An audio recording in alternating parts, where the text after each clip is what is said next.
If you are looking to buy or sell any of your FIFA 23 Ultimate Team coins, u4gm.com is the place to do so, and you can use code ELITE at checkout for 5% off your order.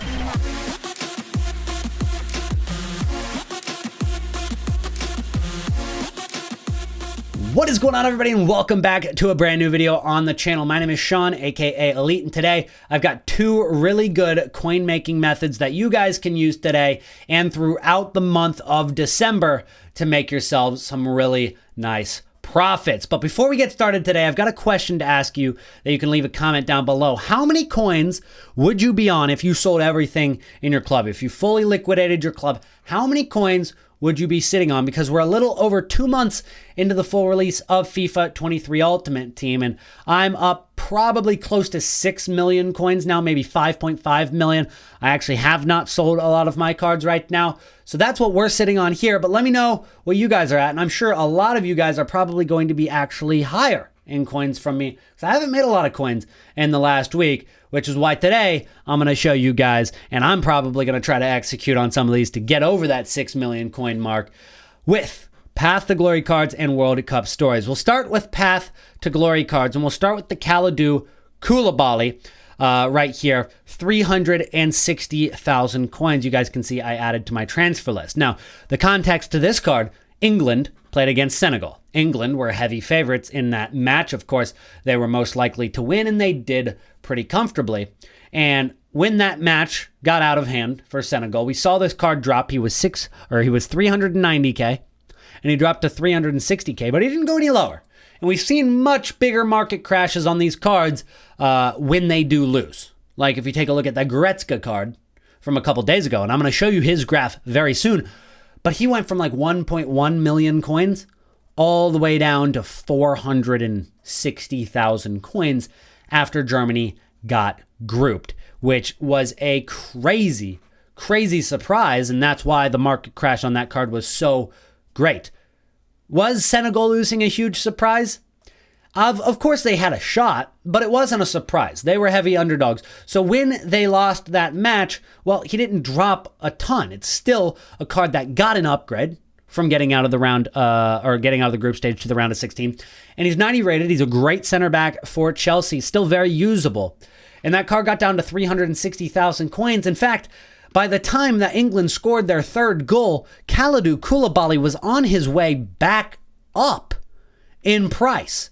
So I think a lot of people had already sold their Kalidou Koulibaly before that match even began, expecting them to lose. And now he's not 360K, he's not 370K, he's 380K. And I understand that you're still not into the profit range with Kalidou Koulibaly if you bought yet. If you sold at the right time, you might have made 5 to 10K, but it is back up 20,000 coins.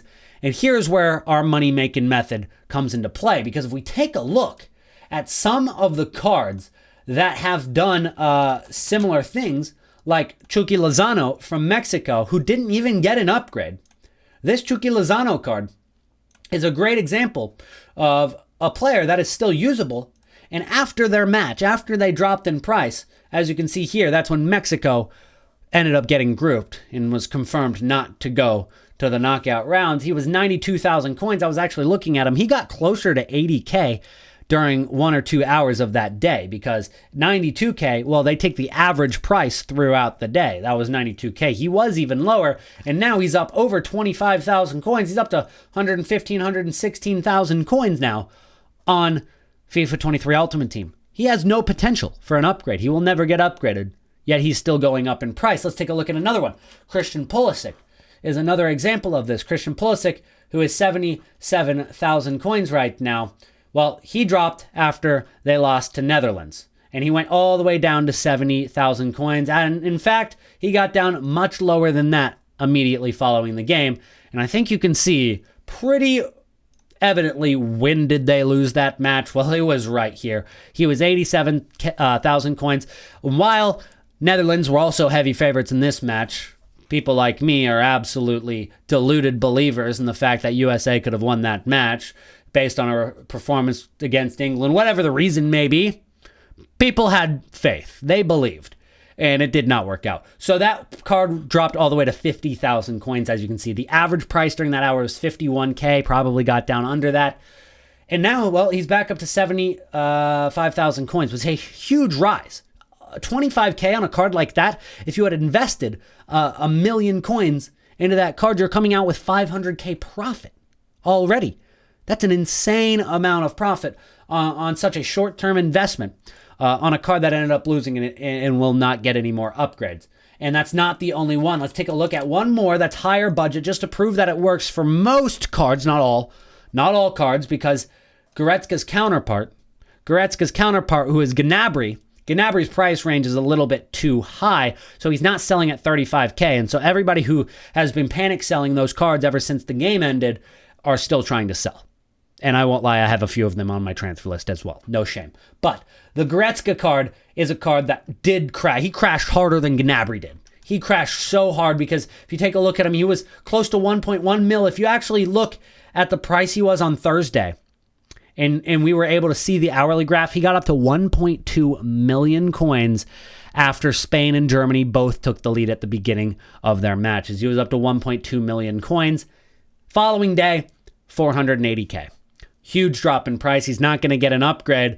And yeah, that definitely hurts because Germany were definitely favorites to go a little bit farther into this tournament. And now he's not going to get upgraded, but he still has value. He's part of the Hullet Club, 80 plus on each stat. A lot of people still use his 87 rated card, including myself and their squads. And so he's gone from 480, which was the average price of that day. If you got in at 460, congratulations, because he's back up to 540,000 coins, and he seems to be rising about 20,000 coins every single day. And he could continue to go up because we haven't started seeing these cards drop yet. Now, if you guys have watched my recent videos, especially the one that asks, when is the Team of the Year market crash? You know that we are in a week where it's a good time to sell. It's a good time to sell within this next week or 2 weeks because after that, there's going to be a huge market crash and there's no coming back from it. So if you are late to the party and prices start to drop, they are never going to come back. They were always going to go down. They're going to go down. They are going to go down. And while they may recover after Team of the Year, you will never see the prices that you currently see over the next course of the week. So be very careful. Be very, very careful with your cards. And I won't go any deeper than that because you guys can just go watch that video, see all the ins and outs of how to prepare for that Team of the Year market crash, which is going to come sooner than you think. Now, that Goretzka card obviously gone up in price, so we know how this money-making method works. But let's take a look at Kyle Walker because we already looked at Kalidou Koulibaly. We know what happened during and after the match for him. But do we know what happened to Kyle Walker, a very good card, a very usable card, one of the most meta right backs in the game? After they won the match, he dropped in price. He dropped harder than Kalidou Koulibaly. He dropped all the way from 860,000 coins yesterday as they're winning the match. 860K crashed all the way down to 780,000 coins. Went down 50 plus 70,000 coins on that card in just a couple hours, and they won. And why is that?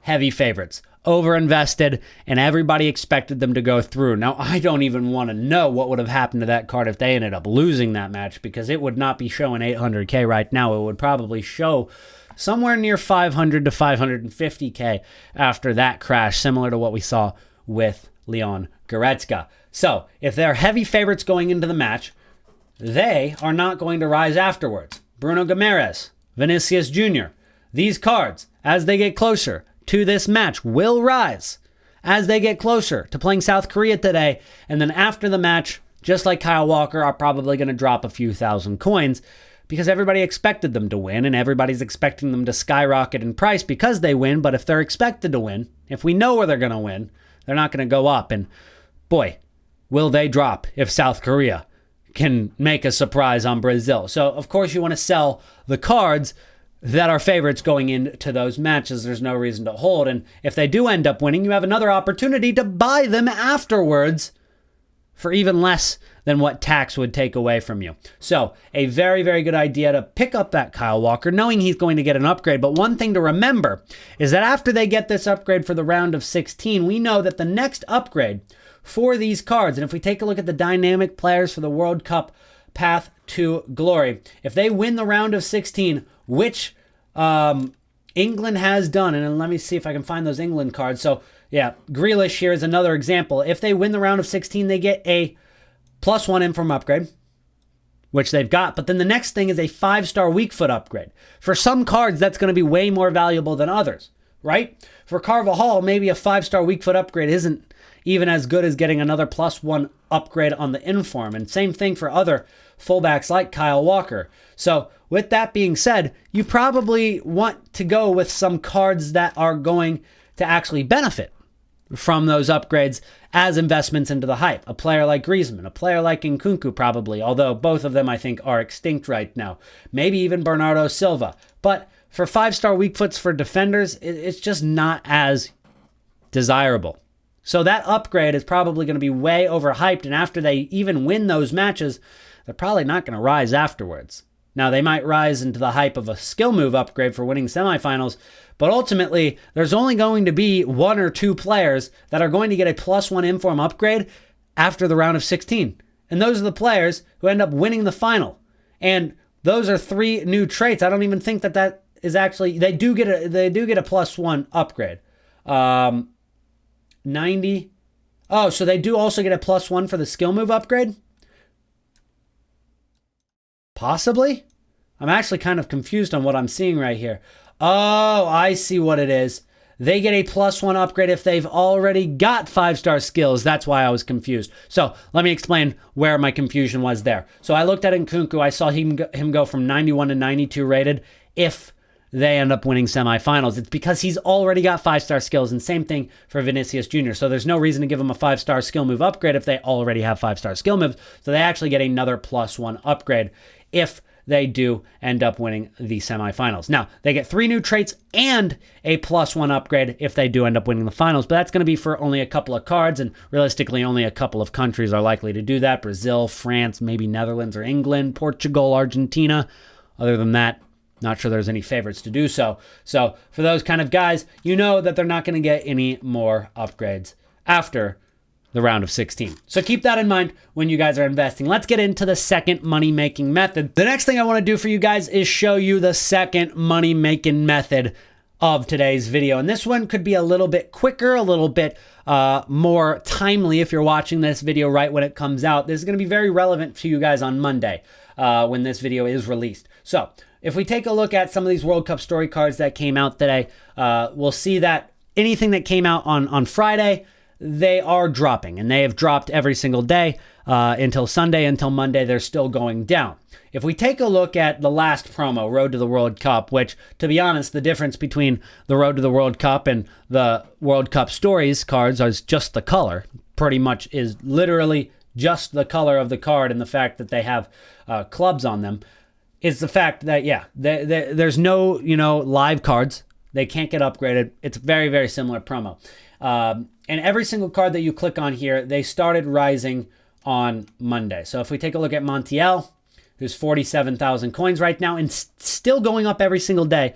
I showed you guys when he was 41K, still going up. When was he lowest? He was lowest on Monday. That was a card that came out in the mini release. So players like Giroud, cards to look at in terms of this. He's gone up 15,000 coins now on a card that was only 32,000 coins on Monday last week. Very, very big rise in price. Let's take a look at another card. Maybe a card that's a little bit more high rated. We can take a look at Luka Modric, who's 270,000 coins right now. He came out on that Friday, dropped, hit his low point on Monday, started rising. He was 220K. Now he's 270,000 coins, up 50K. Let's take a look at one more just for good measure. Any card that is not screwed by the price range. Luis Suarez, obviously screwed by the price range.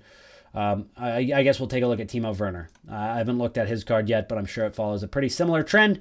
He came out on that Friday, dropped, got to his low point on Monday, 62,000 coins. He is now 70K. So not a huge rise on him, but Yeah, he was cheapest on Monday. There's no doubt about that. So all these cards hit their low point on Monday. So as I'm looking at these stories cards, I'm seeing a pretty similar trend. And one card that I want to look at especially is Dani Alves, because Dani Alves right now at about 257,000 coins. He's dropped each day. He follows a very similar trend. He should hit that low point on Monday, but there's two reasons I like him. One is because it's a good card. It's Brazilian. It's a nice right back card. It's got 4-star skills.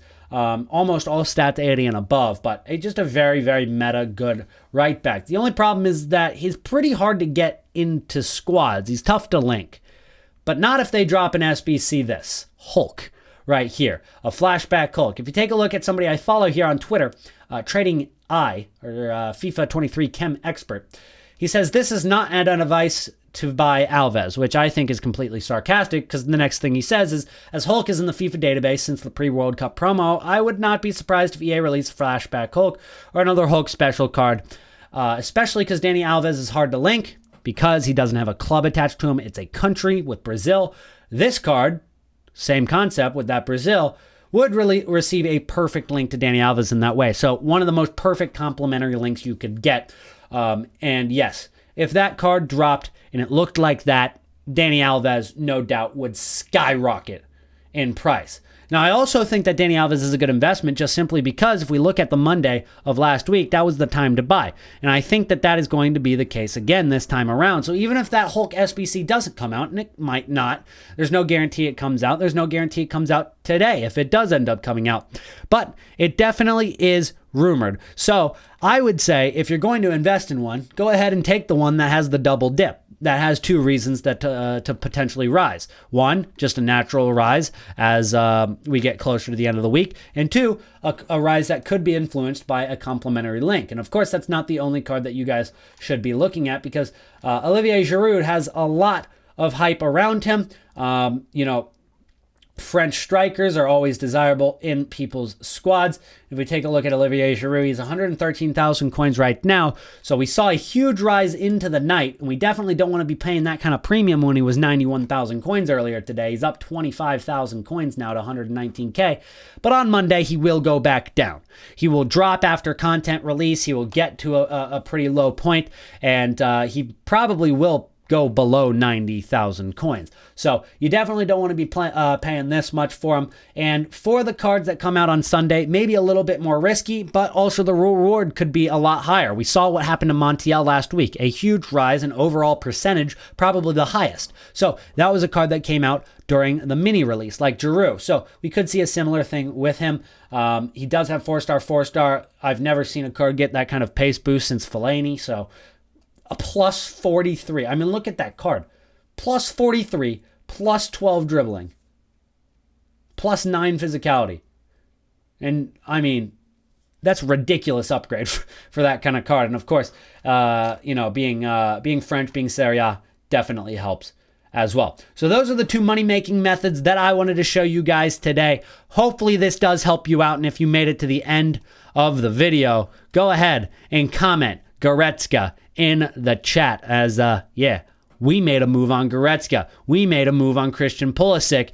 And we're about to make a move on these Carvajal's because we picked those guys up for 190K, 190, 207, 199, 223, 190, 194, and 211. So a big investment on him, and he's going for about 250,000 coins now. So nice profit on Carvajal, and I'm going to be selling before Spain play their match because, well, if we've learned anything, it's to not risk anything at all. So that's what I'm going to be doing for him, and I'm going to be doing for De Jong before they play against England. Anyways, guys, that's going to be it for today's video. Thank you guys so much for watching, and I will see you guys in tomorrow's upload. Peace out.